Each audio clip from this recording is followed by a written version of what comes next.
İhsan dolar 83.50 satуу белгисиси жок. Евро 87 сом 20 тыйын. Рубль 1332. Ихсан акча алмаштыруу жай. Ассаламу алейкум урматтуу биздин катталуучулар. 10 август 2022 жыл эртең мененки курстар болуп жатат.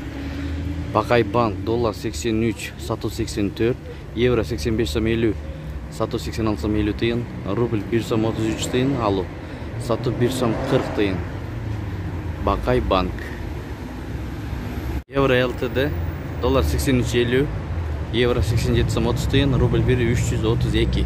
Эйл банк доллар 82.50, евро 85, рубль 1 сом 32 тыйын. Экспо Мани доллар 83.50, евро 87, рубль 1336. Каналды колдоо иретинде лайкты басып коюңуздар туугандар. Интер доллар 83.50, евро 87 сом 30 тыйын, рубль 1 сом 33 тыйын, сатуу 1 сом 36 тыйын. Финанс Кредит Банк 9-тан 43 мүнөт өтү, 8 ай. Доллар 82 сом 20 тыйын, евро 84 сом, рубль 1 сом 32 тыйын, сатуу 1 сом 40 тыйын. Финанс Кредит Банк. Престиж доллар 83.50, евро 87, рубль 1 сом 33 тыйын.